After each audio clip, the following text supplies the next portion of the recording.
Yeah. Have a Good plethora of morning, good morning, good fellow family morning, members team. today. Yay! And We're we all are here. live Awesome. and just in the nick of time. Let me take this opportunity to introduce, first of all, to welcome you. Welcome all of us to the John Lavenia Success Mastermind for Wednesday, October 7th, 2020. I'm Glenn Henderson. In case you haven't figured that out, live long and prosper. Listen, y'all know about me. A little bit of housekeeping before we turn the proceedings over. Later on today, as a matter of fact, immediately following this session, we have our hospitality suite. Come on by, visit, say hello. This evening at 6 p.m. Eastern Time, Life and Business Tools with our good friend, the tech geniuses, Adrian and Ego. And then this evening, your humble and obedient servant with networking magic at 8 p.m. Eastern Time. So make sure to mark your calendar and be with us to share all this exciting information and fellowship here in the Mastermind. And with that, let me turn it over to our founder, our fearless leader, the Godzilla of personal growth. Ladies and gents, Mr. John Lavenia. Hey, let's see. I am here. Hooray for me. Thank you, Glenn. I am, guys, we had a bit of confusion today in scheduling. And so I didn't know who was hosting this. Glenn, you hosted yesterday, and then I see you on here you are again today. And by the way, how are you guys liking this little bit of a variety show we got going on here? I was thinking, I see Nancy going, yeah. In fact, Nancy, you're going to be doing our yoga, which you've had a variety of different yoga moves. For those of you who haven't tuned into any of Nancy's yoga stuff, it is interesting to see all the different things you can do to align your body. Nancy, thank you for your contribution. Yeah, you're welcome. I'm happy to see you guys. Let me know if you have any questions or concerns. Tomorrow morning, 7:30 a.m. PST time, Pacific Standard. Come on by. Yeah, good times. So so here we are looking at all the variety of things that we've got going on in our community. By the way, I'm not sure that Ego will be there live tonight with Adrian on the broadcast because she's obviously recovering and she needs her beauty sleep as well. Ego, you're here with us now. I will. You got a comment? I will. I plan to. I'm going to have a nap and come back on. So Okay. I plan Very to. good. Very good. Well, you're looking And she's brilliant hot. as always. Very good. Thank you. Okay, so and so on that note, what I wanted to introduce today, now that I know that I'm hosting, I just found that out. But what I wanted to introduce today is something that I was just talking with my wife about. Shannon, you guys know Shannon, the branding expert, and that is productivity, which I think is a topic that we can never wear out because we've got so much that we could get done as entrepreneurs. I know some of us are running multiple businesses. Some of us are just engaging in entrepreneurship for the first time and discovering that, oh my goodness, this is more work than I expected. Has anybody had that experience? I said the other day to someone, we were talking about different challenges that could face them in terms of them becoming successful and getting what they want. And I said the word overwhelm. It was a small group of people I was talking to. I said overwhelm. And immediately I got instant agreement from everyone. Overwhelm. We relate to that. We own that. Overwhelm is ours. That's our domain. You're talking our language now, John. Yeah. Do you have answers? Please. Where's the Holy Grail to overcome overwhelm? Now, let me come out and just admit straight up, okay, if you want to learn about balance in life, right, and having, exactly this much time to dedicate to this and this much time on that, and it's all very calm and orderly, and nothing random ever happens. I'm not your mentor, okay? So I too experience overwhelm. And while I appreciate balance in life, things like, we've got different roles that we've chosen for ourselves, right? I'm a husband, I'm a father, I'm a business owner times 4. I'm, in this case, a facilitator of personal development, philosophical conversations. These are all things that I've chosen because I love to do them. And yet to get from point A to point B, let's say that let's say you've chosen to be an online business owner. Okay, great. To actually put results, to put money in your bank account, there's a few things on the path that you will confront, which you may not have known existed on the way. Some of the people that I've been working with lately, just throughout my consulting work, are people who are engaged in a whole host of different businesses. I was talking yesterday. Let's see. I talked with a nurse, a special education teacher, a insurance person, a realtor, an immigrant from Poland who's living in California, who's on disability, a guy who's starting a bamboo farm. Pretty interesting variety of stuff. And you know what we all have in common, all of us? By the way, I'm engaged in none of those things. Okay, they are. But what we all have in common is a sense of dissatisfaction with conditions as they are, and need for change. There's a recognition, there's an acknowledgement that there's a need for change. Like something is not sufficient now, and I would like for it to be sufficient, or I would like to have some excess, right? I would like to have some reserves and abundance, and not necessarily be living in a condition of overwhelm or scarcity. So what does that mean? That means we have to do something more productive than we've done now. If we want more results in the bank account, we've got to be able to produce more value in present time that can then be exchanged for more money, right? This is a very simple concept, right? Those who inflow will outflow. Well, if we're already overwhelmed, how are we? This is the question that has come up again and again with people I've coached in entrepreneurial settings. How, excuse me, if we're doing 100% of our effort right now just to maintain, just to keep the lights on, and we're already overwhelmed, how on earth do we reach our goals? Has anyone ever experienced that? Where you see where you want to go, which is very good, by the way. A lot of people don't. They just live in a state of apathy. It's like, I don't know, right? This is my lot in life, right? Let's go turn Netflix on. Let's go watch more television. Because why bother trying, right? I mean, after all, it's not so bad. Well, the enemy of great is good, right? So you got a good, that's nice. Okay, but no, you are reaching high above mediocrity, and yet the question comes up, how can I do that if 100% of my efforts are already being put into just keeping the lights on? Here's what I did. I'm going to tell you a story, and true story from the archives. Here we go. I had a job that I was working. In fact, this story came up twice in the last 2 days, so I figured I'd tell it to everybody here. I had a job. We're going back a couple decades now. And because it's the same guy, John, who shows up in that job that shows up in everywhere in life, I brought myself with me to the scene of the crime, and I showed up, and I was, as the motivated, ambitious guy, workaholic, if you will, prone to putting himself in a state of overwhelm. I showed up and I worked 80 hours a week. My goodness, it was commissions. It was commission sales, right? So you get paid for production. You don't get paid for, standing around on the sidewalk and, commiserating about life with your coworkers or anything like that. You get paid for production. So damn it, I'm there for production. And I advanced. I got up to a manager status, and then a higher manager status, and then I got there were some changes that were made to how I was paid in that process. Now keep in mind, we're talking about having an employment situation in a corporation, and so my goal became, because I had seen other people in other income vehicles in other industries, my goal was to make $20,000 a month. And I had never been able to do it before. And I figured, well, maybe if I keep advancing, I keep showing up, I keep giving my all to this work, all right, which I'm obviously good at, then maybe I can get to $20,000 a month. And I was hovering about half of that, about $10,000 a month, which some people would look at and say, oh, that's a six-figure income. You're doing better than most. Well, I'm not comparing myself to most. I mean, average by definition is unremarkable. That's not my goal. Is that anyone's goal here? You get to be average? No, fine. Okay, so we're reaching higher than that. Our standards are higher.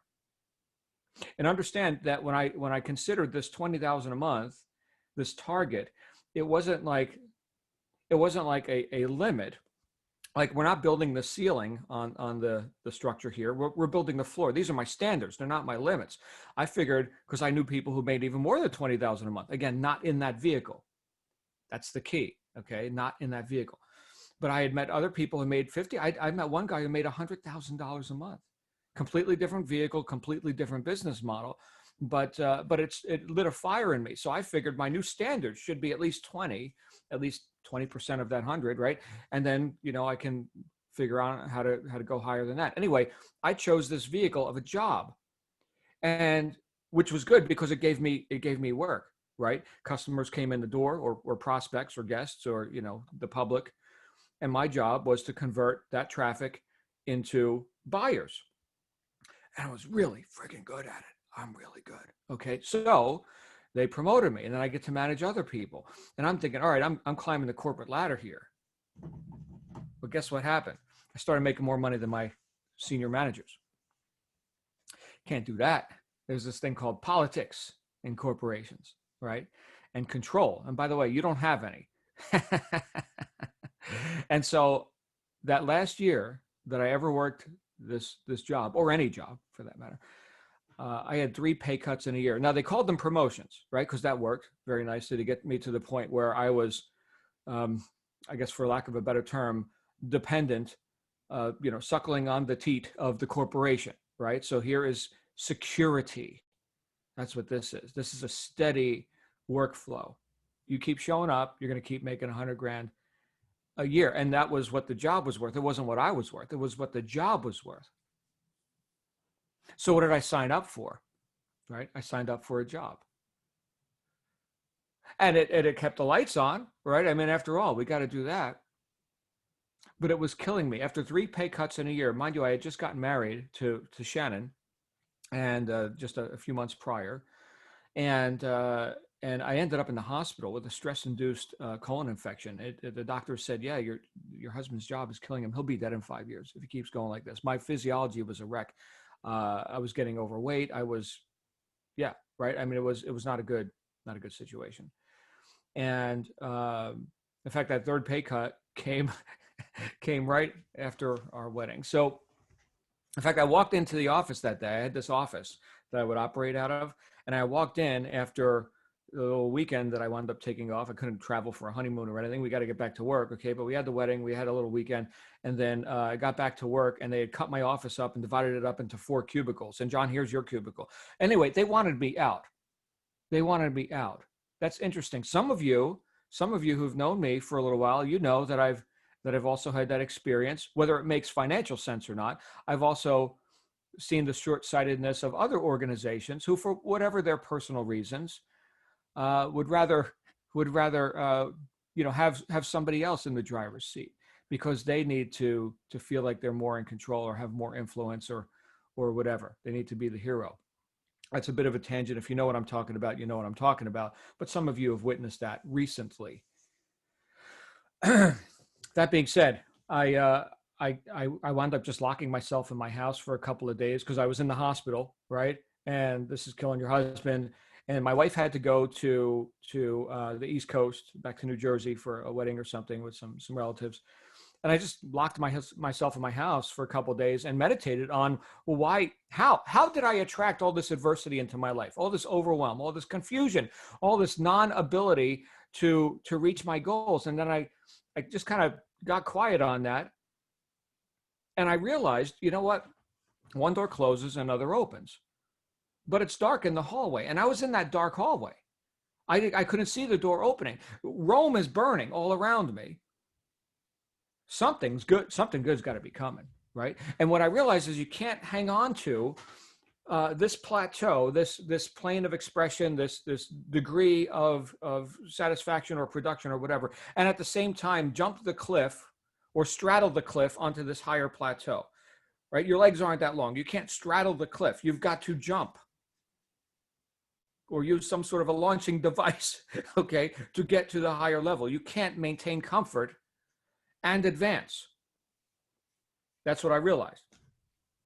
So the fact that adversity had befallen me and it seemed like everything was coming apart was an indicator, I could interpret it this way or not, was an indicator that I was getting really close to reaching that next plateau, to going to that higher level in my life. And then in fact, in some ways we could say the universe was testing my worthiness. Are you really ready to make this leap? Anyway, a couple of days later, I emerged from my house. triumphantly, just like Ego emerged triumphantly back onto our live sessions. Here she is, back from her procedure. And so my triumphant return, I go out into society, I show up at a store, I'm walking to my car, I see this advertisement for a business. In this case, it was a direct selling, mostly offline, some online kind of stuff, where they were purporting that they were looking for people who want to make about $20,000 a month. And I thought, yeah, right. I've seen it all. It's probably a scam. It is probably a scam, right? You guys have seen this every day, right? You get another offer for, check out the Lamborghini, look at the bikini chicks on the yachts, right? Here's the next hot sizzling pre-launch. I'm thinking, yeah, right. But I gotta know. I gotta know. So I called the toll-free number. Back in those days, you called the toll-free number, and I had a conversation with someone who was so certain, so confident, just so convicted in their knowingness that, yeah, we're building this thing. It's going in the right direction. If you think you got what it takes, we need to meet. And I met, and we did business. And after years of missing my goal, years of missing, not making that $20,000 a month, right? After years of missing it, I hit my goal in 3 months flat, 90 days flat. And then I grew from there. What's the moral of the story? If we're feeling overwhelmed, or like our ladder is leaning up against the wrong building or something like that, the mantra, the thing that's come up for me, the punchline is, don't marry the vehicle. That's it. Don't marry the vehicle. So I've got opportunities, plural, and each one is going to cost me something in terms of time and or money. Those are the two kinds of capital that I could invest in an opportunity. And I was investing 80 hours a week, which doesn't leave a whole lot of room for anything else. Yes, 100% of my efforts was going towards keeping the lights on, because my lifestyle had risen to meet my income. Okay, it's making 100,000 a year is better than making 50, right? And guess what? You make 100,000 a year, you spend $100,000 a year, right? Unless you're really prudent and you've got some financial literacy, which I didn't have, by the way. I was just overcompensating for an impoverished youth growing up on the streets of New Jersey. What the hell do I know about money management? Everybody I've ever witnessed in my life, except for these rare examples, which I idolized and wanted to model, right? Although I didn't know how they did it, right? But every example I saw was, we work for money. Money is the master, we're the servant. And if you want more, you got to trade more time for it. You will trade your life for it. You will die at your job. And then you'll fight with your spouse, and they'll get divorced, right? And it's about the money, and there's not enough money, never enough, never enough. I mean, that's the world I grew up in. So there was an overwhelm associated just with the relationship with money. And then there's an overwhelm in terms of time, because the only means that I was exposed to on how to get this money thing, which apparently everybody's willing to die for, is to trade all my time for it, to trade my life for it. So now I'm overwhelmed in terms of time and money. And that sets up a situation where someone believes they can't have, but they have to have. I can't, but I have to. I can't, but I have to. This is psychotic. On the mild end, it would be neurotic, okay? But you take this to an extreme, this is psychotic. And this is how a lot of people live. This is how I was living my life. So that what I had to do was get divorced from the vehicle. It was divorcing itself from me, whether I was ready for it or not. And that brings up the idea, when are we ready to get out of our comfort zone? When are we ready to make that leap and say, I'm going to leave this plateau, because I see that next plateau, even if it's a little vague, even if it's dark in the hallway, I'm going to make the leap of faith. Faith in what? We covered this in Think and Grow Rich in our book study. Faith in yourself, in your own ability to get the job done. So that job security that I was clinging to was a false security. Where does our security come from? I'll tell you where it comes from. In my assessment, I've only thought about this for 30 years, so I may change my mind later, but this is what I've come up with so far. That security comes from knowing that we're powerful in our use of thought, that we are powerful in our use of thought. And number two, that we're willing to do whatever it takes to get what we say we're gonna have. So ability and integrity, right? I'm powerful in my use of thought. That means I'm causative, right? And I'm willing to do whatever it takes. In other words, I'm going to sign myself up, and I'm never going to quit. So if there's any one thing to get married to, it's yourself and your own word and your own intent. And that's what I had to realize. And then the vehicle, well, my goodness, fill in the blank with the vehicle. Now Where I'm at now, you guys know I run 4 businesses. I got, and some are more profitable than others. Okay. But still I'm thinking non-linear. So instead of the trading hours for dollars situation, and by the way, I alluded to this the other day. I don't have something for you right now, but I'm working on a business relationship that I have that you guys haven't met. You have no idea who I'm talking about. CEO of a company, one of the premier financial success companies in terms of money management and growing your wealth and all that kind of stuff that I'm looking to introduce to this group and maybe put in some content and do some special things for our members here. So by the way, if you're seeing this on YouTube or Facebook on the replay or something, then grab yourself a membership. You'll thank me later. But with or without this other offer. But the idea that I can create nonlinear income, in other words, leveraged income, multiple streams of income. Not that they're all going to pay off, right? Some are better than others, and there's an opportunity cost for each of them. But if we can assess inflow versus outflow, right? How much can we get out of a situation where we put in this much effort or value or service, right? And we can do that in multiple positions. I don't mean dilute yourself so that you're just again in a place of overwhelm and that you're ineffective all around. No, get some traction here, get some momentum here, but then think non-linearly, think in a leveraged fashion where we can have this thing working for us. And by the way, what's one of these things that could be working for us? The money itself that we earned with our earned income, which may or may not be linear, right? We did the work, we got the money. Even if you're just working a job right now, can you pay yourself first? One of the books we're going to be covering is The Richest Man in Babylon by George Clason. And the number one law of gold is everything you earn, a part of everything you earn is yours to keep. So you got to pay yourself first. The ancient Babylonians knew this stuff. Oh, you just made 10 copper pieces, take one of those coppers and put it aside, right? First, you pay yourself first, right? Don't give all your money away. So now that money can find gainful employment. Now we're talking about capital gains, which by the way is taxed differently than the earned income. It's better to have capital gains, right? I was never taught. Did anybody ever get taught this stuff in government schools? Did they teach you this stuff? I never got the memo. Did I miss that class? So anyway, I'm kind of turned on by all this. And look, I'm not speaking to you from a position of authority on all this. I just think, in the land of the blind, the one-eyed man is king. I've had some progress. I've reached above mediocrity. Again, if I'm comparing myself to, the typical average American watches 5 hours of TV a day, right? I mean, it's not hard to outproduce that person. That's not my competition. I'm my competition. So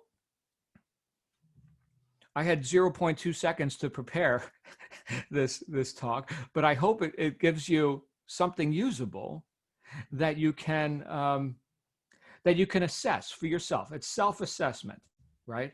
I can't give advice. Nobody can give you advice on this. Okay, what should I do? Well, what do you think you should do? If you knew what to do, well, what would it be, right? Well, when should I execute? I don't know. When would now be a good time to get started, right? Because look, if not now, then when? Like we talked about a couple days ago. If not now, then when? And if not you, then who? So to break this whole thing down, and how, I guess the title of all this is how to overcome overwhelm, how to eliminate overwhelm, or how to sidestep overwhelm, or how to create, not balance, because I'm still a novice with that, okay, but how to create an enthusiastic, non-overwhelmed ride to where you actually want to go. And that is to start with purpose, like we talk about starting with why. You can read books and lectures on all this, but we know where we want to go. So we're not vague on that. Well done. Okay, so you know where you want to go. And then to be willing to assess opportunities, plural, so that you can not just be married to one way. This is the way that has to work, damn it. This has to be the way. Hold on a second, right? I had no idea where that $20,000 a month was coming from. Okay, but we can assess and then opportunities show up, and then we can actually see them. Oh my goodness, opportunity knocks. When opportunity knocks, most people roll over and complain about the noise and go back to sleep. But when opportunity knocks for you, because your filters have changed, because you can actually look at what is and not with what should be. Like, this vehicle should be the vehicle. I'm not telling you to abandon what you're doing now. If you know you're on the right path, then you know you're on the right path. I didn't, right? And so now I'm thinking non-linearly. I'm thinking, you know what? Money is not the master. I'm not the servant. I'm the master. Money's the servant. And I'm going to call it in multiple ways now. I'm going to call my servant in multiple ways. That's what's coming up for me today. I've already been talking 27 minutes. Hopefully I've made some sense. Oh my goodness. Did you guys get anything out of this? I don't know if there's any hands that are going to go up after what I just dropped on you, but this is real. Like, this is not just some theory. This is like really how it has unfolded multiple times in my life. Jamie, what do you think, Jamie? You're with us here. Jamie Young's got the floor. Jamie, and then we'll go to Mark. Jamie. So for me personally, I can't obviously speak for everybody else, but my sense of overwhelm, and by the way, a pet peeve of mine is somebody telling me my plate is full. Well, get a smaller plate. Don't eat so much. But I'm there, right? My sense of overwhelming thoughts or processes are prioritization for me. Right. So, we've all got several different things that we do. It's several businesses to run. It's kids to teach at home learning. It's a spouse. It's a job. We all know we're all not that dissimilar. But mine is prioritization is so. And I said this to you a while ago, John, that it's okay at a lot of things, but not great at one. Right. So I have to, so that sense of purpose, right? You find out your why. That's my goal as of probably, since I've been doing this with you all, that's my goal. But the base but being overwhelmed is the prioritization aspect of it. So that's what I'm challenged with. I have an answer for that. I'm working on it. This is helping, but that's what it is for me. I don't know about anybody else. Mm-hmm. Mm-hmm.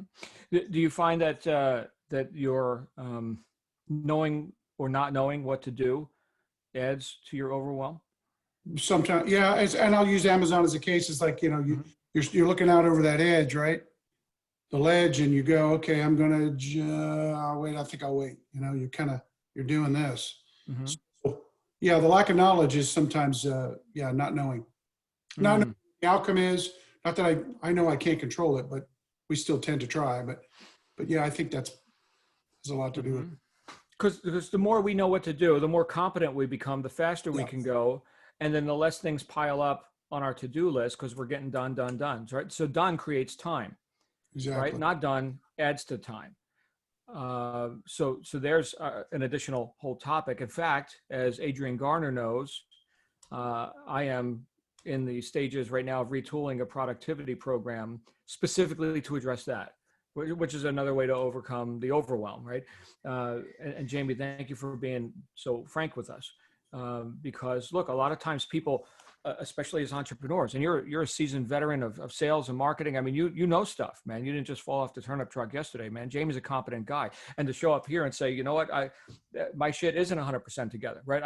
I got stuff to figure out too, even at this stage. Yeah, well, guess what? Who doesn't, right? So I think that's honest self-appraisal, and you get my vote, brother. Thank you so much for being in my life, So I get stuff out of every one of these talks. Anyway, thank you, Jamie. Who else we got? We got Mark, and then we got Joan and Regina. Hey, Mark, what's up? John, great. Another great topic. It was just as I was writing up a little bit of a list here, some things I just wanted to hit. Overwhelm. Boy, yesterday I had a little bit of overwhelm. And you know about that. I was trying, anytime getting into something new and learning something new, trying to understand it.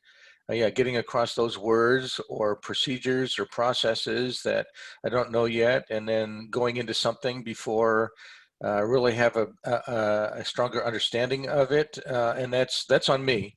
And by the way, before I go any further, anything I comment here is on me. It's my responsibility. It's my accountability to me. So I just want that to be clear. So it's things that I need to learn, things that I need to be better at and improve upon. So time management, Jamie mentioned prioritization. Yes, how does my day go? And that really falls back on planning and how much planning. Now we all, have this understanding. I've said this a bunch of times too. A plan's only good to the point of execution. But how am I going to move forward when the situation is very liquid? The only thing constant is change, sort of thing. Consolidation of different things that I'm doing, and in this case, having, say, multiple schedules or multiple calendars and trying to bring it all together so I can actually have a one-stop shopping. These are things on me that I still need to work, but some of us are doing Amazon and doing other things, but it's the combination of these things, and how do I pull these things together so that I can make that time work this way? And then one of the more important things, I think, maybe the most important thing, and what I'm doing here and why I refuse to leave the JLSM environment from the very beginning, is time for me. Time that is on me, that helps me improve, that gets my head together and keeps me on the path, and keeps these sine waves down to this level maybe. And then when I come across those points, where are the decision points? When do I say, it's either fish or cut bait? When do I get to, a point that I say, this is too much risk? Or, one of my worst enemies in some cases, and we've talked about this, is loyalty. I get too caught up and I want to keep going in that. And then I don't want to say, well, if I leave that, that's failure. So that's just something internally that I need to deal with too. So on me, but that's just food for thought. Thanks for letting me share, John. Mark, that whole thing. In fact, I got this from Brian Tracy and his Psychology of Achievement audio program from Nightingale Conant from 30 years ago or whatever, where he talked about these internal obligations that we set up in our mind. And I alluded to it once before during our little talk today. It came up for me where people feel like they can't, or they feel like they have to, based on some upbringing, some programming they got. And then the worst is the combination of the two. I can't, but I have to. I can't, but I have to, right? It's kind of like this endless loop of overwhelm and inability at the same time. So yeah, we're all on the path. And because I know you personally and you're my brother, right? This is something where we've worked a little bit over just the last 24 hours on like some little simple tweaks that now you don't have to think about that anymore. You know what to do, right? How long does it take to do that action now? Oh, I can do it like that. It used to take me an hour because I didn't know what the hell I'm touching, the machine. I got to click the buttons, what buttons, right? So think about that, guys. Competence and overwhelm are opposites, right? That's an interesting cognition. So if I'm overwhelmed, that means in some way I'm incompetent. What did I miss? Where am I not knowing what to do or not doing it, right? And that would be an integrity issue. If you know, but you're not doing it, well, then you get to lose, right? So thank you, brother. Thank you. This is just the beginning, man. We're just getting warmed up. Where's Joe and Regina? Joe and Regina have the floor, or one of them, or both of them, or something. Hello. Hey, there they are. Hey, everybody. Good to see everybody here. Okay, so my situation is, I think, something that I don't know how to approach. I am a plan B, plan C, plan D person. So if something's not going well, I agree totally and completely what you're saying about incompetence, because that's true. I mean, if you're overwhelmed, it's because you have to figure out what you got to do. And once you find out what you got to do, you're not incompetent anymore. But what happens in today's world when we can't predict? Like right now, everybody's in this kind of strange time where we don't know what next month is going to bring, or the month after that. And I think whatever's going to happen is going to affect the world, and it's going to affect every part of our world. So how do you move forward and say, well, if this happens, I'm going to do that. And if that happens, I'm going to do this. Am I going to do this business? Is that going to work? Or am I going to do that business? Is that going to work? Or should I invest my money in something else? Or how do I do it? And at this point, how do you get knowledge on that? Nobody has knowledge on that. So how do you move forward when you don't know what direction to move? You know, you still have your responsibilities, your obligations, you have things happening every day. But I mean, a business I can delegate. I mean, you know, you taught us that in the beginning. If you can't do it, delegate. So I can delegate. I can say, okay, I'll find somebody that knows how to do that and they'll show me how to do it. Or, you know, I'll hire somebody if I have to. But when nobody has an answer to anything and everything's so up in the air that it seems to be out of everybody's control, how do you move forward? Mm-hmm. Well, if you're asking me directly, I will tell you, do what bears fruit the soonest.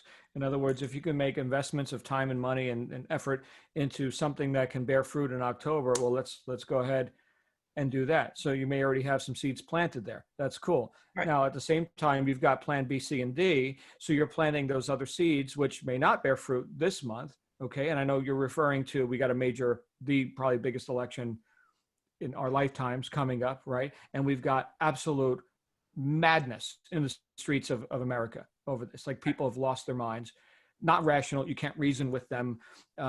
So does that mean that that you're the effect of that? Like, this chaos is in control and you're the effect? That's a rough spot. So then the first thing that comes up for me is, why do I feel that way? Oh, because I'm watching the friggin' news, right? Because I'm listening to mass media, which is designed to divide and conquer the public. We're getting into bigger, you know, topics now. But how does that affect me?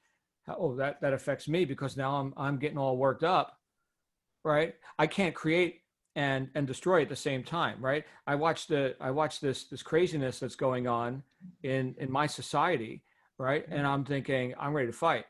Okay. But on the other hand, you know, does that mean I'm creating business? No. So it's one or the other. So you see, they got you, John.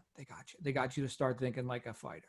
They got you to start, you know, thinking divisively, right? That was the plan. Don't go effect of it, right? What part of this, and this is I think the beautiful question out of all this, and we've introduced this question in this mastermind group before. What part of this, whatever this is, this thing, this pile of shit, this whatever this is, what part of this can I be responsible for? Where am I causative? Now, let me go honor and validate how causative I am. Let me go plant some seeds. Let me go get business going. Let me do what I can create, what I can produce as a producer, not go the effect of this other agenda, which I didn't ask for that agenda, right? Your inbox is everyone else's agenda for you, right? So what's your agenda? So again, reestablish cause. And the way to do that is, what part of this can I be responsible for? Because control and responsibility are inextricably woven together. You can't have one without the other. So where can you be responsible? Where can you reestablish cause? And I think if you're vague on that, that's where the incompetence or the not knowing this comes from, right? So if you can just look at what is and assess the scene and say, look, I've got that. Let's put these combinations together. What can we do that will get a result fastest, which then validates you even more, and you get to go faster. You're scaling up. You're on the upward spiral. Anything we can do, this isn't just for Regina, or just for me, because I say all this stuff for myself, John, right? But anything that we can do to reinforce and validate ourselves and that we are on the right path, if we have the blinders off, okay? We got to be willing to look, right? Like when I was stuck in that job, getting my pay cut 3 times a year, I wasn't willing to look. I was married to the vehicle. I wasn't willing to look. But if we're willing to look, right, and we can find little wins, we gotta build on those little wins. So I would say go with the little wins, whatever's expedient. And of course, still on purpose. That doesn't mean go flying off, you know, to some wacky wonderland. Okay, but you got something that you could have some gratification right now. Get that gratification now, and prove to yourself, yes, I'm on the right path to whatever degree with this vehicle. And then you've got those other seeds planted too. But I would say let's grab some low hanging fruit. That's what I would do. Grab some low hanging fruit. And I know that may sound, you know, metaphorical, because it is, but in your specific situation, you know what that fruit could be. I don't know what that fruit could be. You know, I've got some ideas because I know you guys personally. But I would say get on purpose and produce something quickly. Produce something to prove again to yourself that you're cause. You're not effect. How's that? Is that workable? Can you do something like that? Oh, of course, I do it all the time. Well, then let's do that then. Sign me up, damn it. Adrian. Oh, I just muted Adrian. I'm sorry, brother. I just muted you. That's okay. Got it. Right. John, that's great as usual. Great topic and great advice. I mean, I've been in this position a lot. I've taken huge risks. And I think you were mentioning the ladder being up against the wrong building. When you know that, to choose another metaphor, it is time to burn the boats. And that came up in Ego's talk a few weeks back. Burning the boats, you've got to commit. But there are things you can do. I think we can all reduce the risk. Maybe some of us are not in a position to take big risks at the moment. Maybe we're too concerned to take the big risks in one go. So you've got to prepare well. That's the first thing. Whatever it is you're going to do, try and stay on watch with your ladder against the wrong building just for a little longer to prepare well. If you prepare well, you can take the risk right down. But going back to what you've always told us, John, you have to know clearly what it is you're doing first. What are you aiming for? Then prepare for it. That definitely takes the risk. And we're very lucky now because we can actually prepare side gigs, which you couldn't really easily do. Well, not as easily way back. Now it is a lot easier to have a side gig where you take on little bits and pieces to have more than one income stream, which somebody was mentioning in the chat, I think. So that's another great thing to do. And yeah, I always had a fallback plan. I think you've got to assess what is the downside if this doesn't work? And you can look around and sort of have half an eye on what you might do if it doesn't work out. And I've always tried to do that as well. You've got to assess that downside. So, I think once you've taken the step, it feels a lot better. You just feel released. I think it's like waiting for an exam, waiting for an interview, waiting for anything, which you do with trepidation. The moment it's underway and you're doing it, you suddenly feel great. You feel completely different because it started. And there's nothing like that feeling of I've actually started. Yeah, there's never going to be no risk. Never. If we wait for perfect conditions, the weather may not change. We may be stuck there just with a ladder against the wrong building waiting. And that's a terrible shame.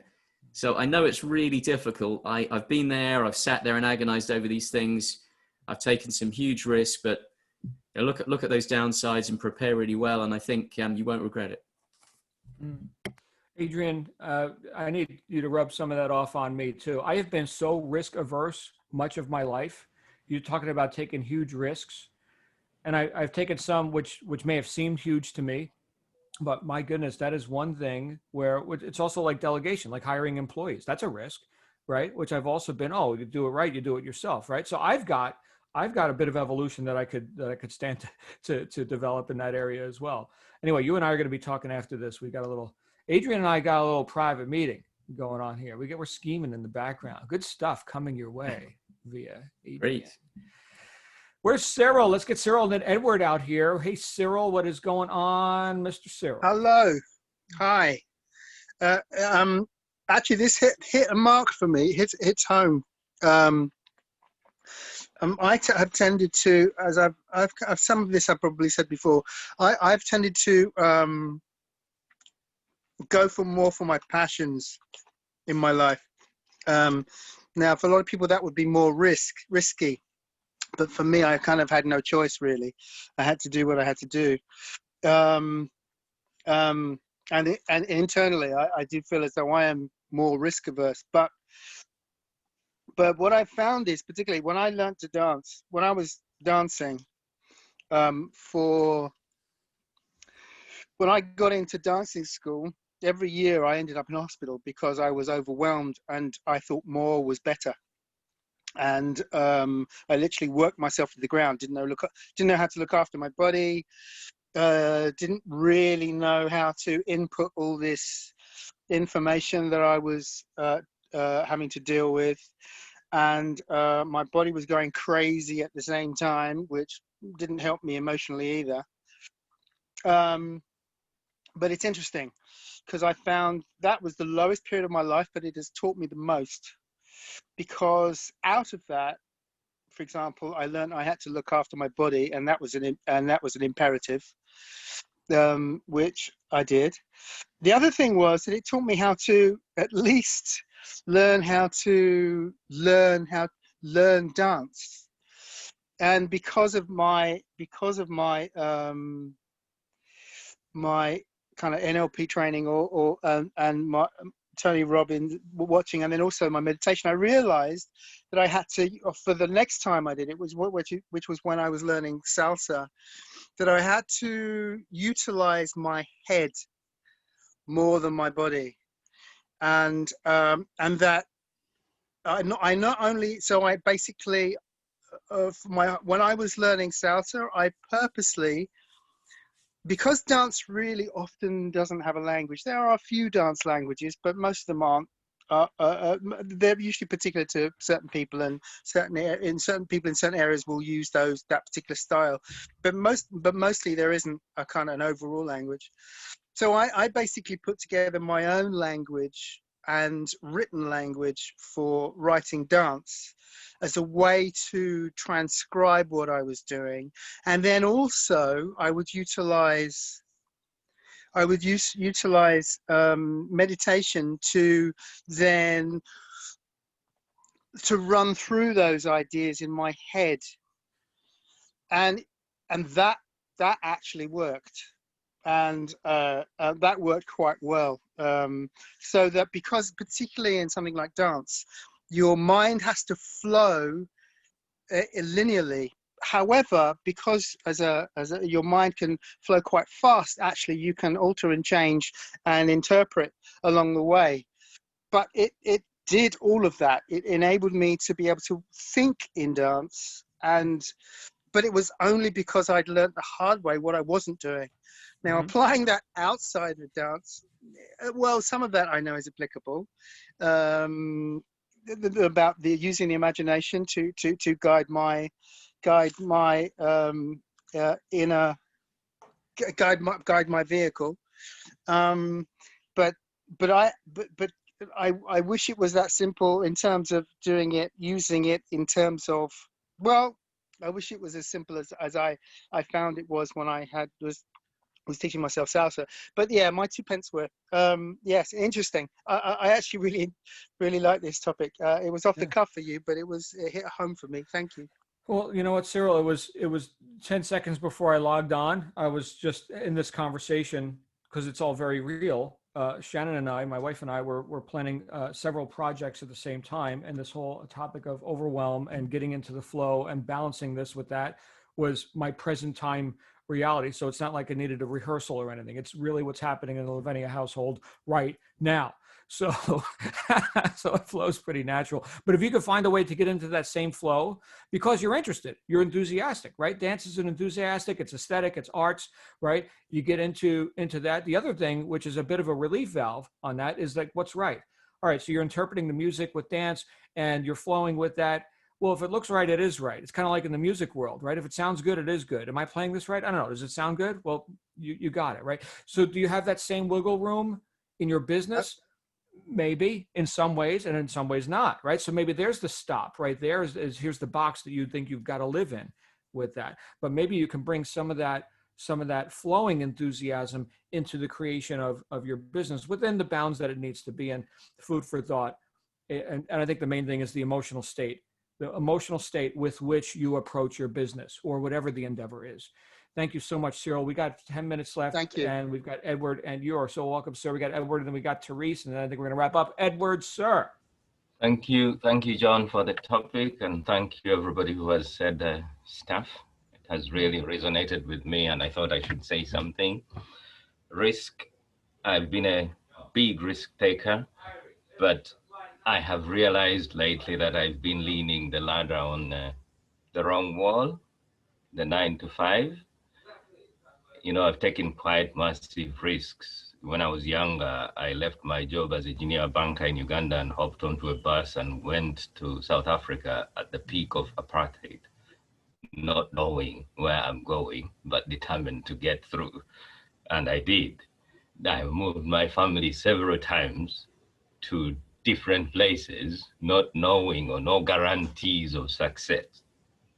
And it's quite a big thing to move an entire family, but I have done several times. I've switched jobs without any guarantees that I'm going to be successful, and I've worked through it. So I'm really a big risk taker, but I have picked up some stuff about doing so much, and learning from so much, but not being a master of any of that. And I've noticed on the chat, so many people are kind of alluding to that. And I thought that's being a master, no, a jack of all trades, but a master of none. Mm-hmm. then I thought about what you said, John. Don't get married to the vehicle. If we are going to reposition ourselves and meet those emerging needs in the process of jumping off one vehicle to another, then we really don't need to get married to the vehicle. But then do we need to be masters of that vehicle? We all drive here. Can anybody sit down and talk somebody through how that vehicle that you drive works from A to B, for every bit? And yet we sit in the car and use it to get us from point A to point B. So would we rather not forget about being the master of how the car works, but become the master of how to work that car to get you to where you're going? I'm just interested in what people think about that. Thank you, John. Thank you. Brilliant. And you've got my total respect. I mean, making that, talking about a risk and venturing into the realm of the unknown. In fact, not getting married to the vehicle, so to speak. In this case, the location you grew up in, I'm assuming, right? There's your family, there's Uganda, right?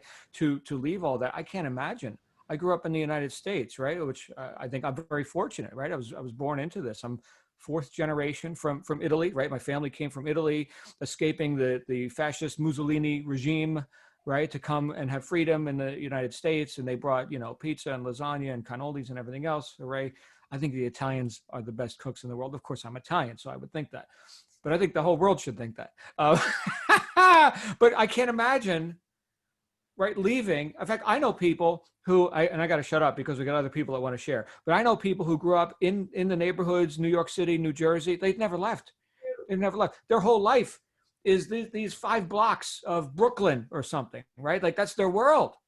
Holy crap, I'm in Arizona. That's like going to Mars or something for these people, right? So comfort, attachment, getting married to whatever is familiar. There it is right there. And so when I said I was risk averse, that's what I'm talking about, right? Oh, I gotta keep this job for my precious, $10,000 a month. Oh my goodness, I would have died. Really, I would have died. Anyway, thank you, Edward. I see Teresa's hand is up and Joe and Gina are here with us again. Therese, what thinks you? Hello, everyone. It's nice to be here today. Great topic, as always. You always amaze me and you pull these things out of your hat. That's better than pulling them out of somewhere else. So. Well, I'm sure we would listen anyway. So overwhelm and risk averse or not. I think that, a lot of things pop up for me, but I think in my life, because I was running so much from myself, right? My eating disorder, from a very early age, it caused me to take a lot of, constantly risking because I was so uncomfortable in my own space. I was constantly trying to get out of it. So literally right after high school, I think I did 2 years of college, but I did it online, but I immediately went to Florida. I started doing a course before I graduated in travel training. And I got my diploma in my hand and I was off to Florida. And then from Florida, I came back for a short period of time. Then I moved to LA and took a job. I just constantly was going. But and I look back at the path, and it really wasn't until I met my ex-husband, we got married, and I settled down a little bit that I was really able to address myself, right? And so the overwhelm and the risk-taking was just a tactic for me to get away from myself and what I was dealing with. So I think